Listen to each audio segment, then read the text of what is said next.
Next बेटा अब हम देखेंगे कि अगर हमें नेशनल इनकम कैलकुलेट करनी है इनकम मेथड से तो हम कैसे नेशनल इनकम को कैलकुलेट करेंगे। तो आइए बेटा देखते हैं। सबसे पहले आपको एनडीपी एट एफसी कैलकुलेट करना है जो कि हमारी डोमेस्टिक इनकम होती है।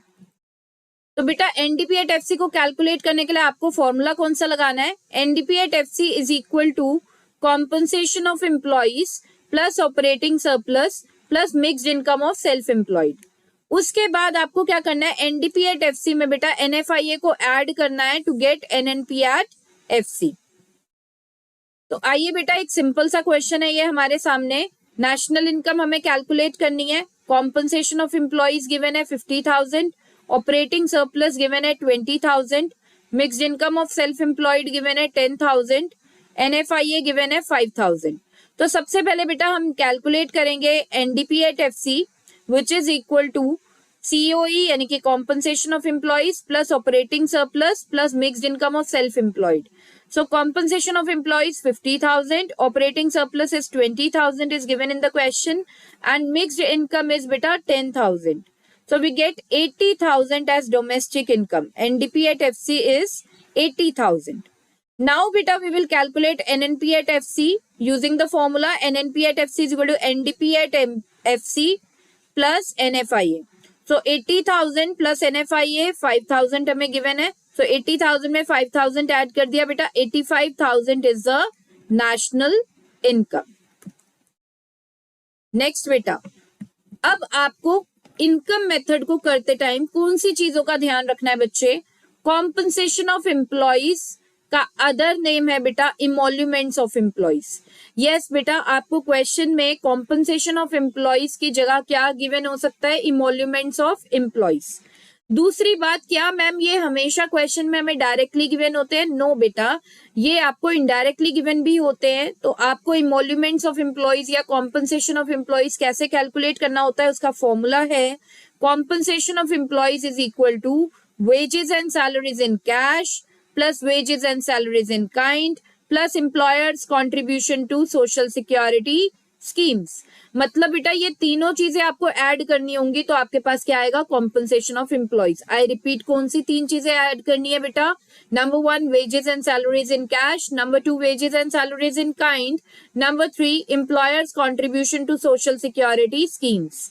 सोशल सिक्योरिटी स्कीम का बेटा कई बार एब्रीविएशन भी यूज हो जाती है, SS स्कीम्स।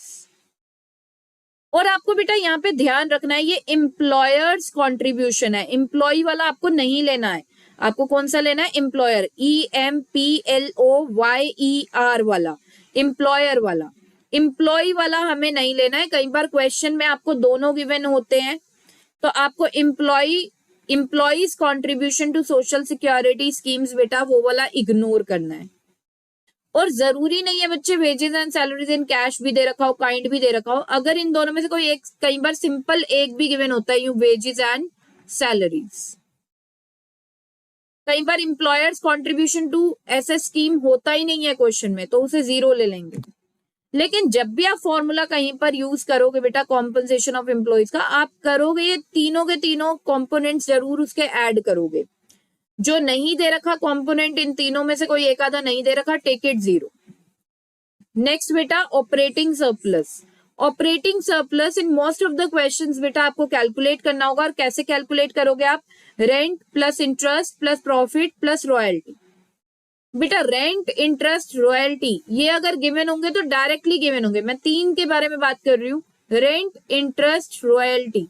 अगर बेटा ये क्वेश्चन में आपको गिवन होंगे तो ये आपको तीनों डायरेक्टली गिवन होंगे, ठीक है, मतलब नाम से अपने गिवन होंगे।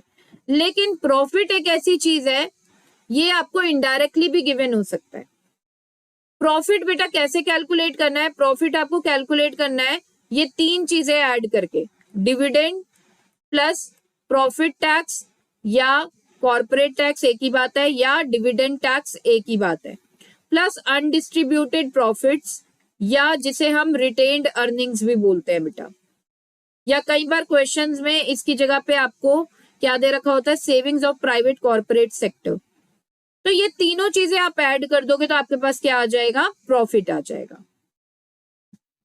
नेक्स्ट बेटा ये हमारे पास एक क्वेश्चन है, इसमें हमें क्या क्या गिवन है, wages and salaries in cash, wages and salaries in kind, employers contribution to SS schemes।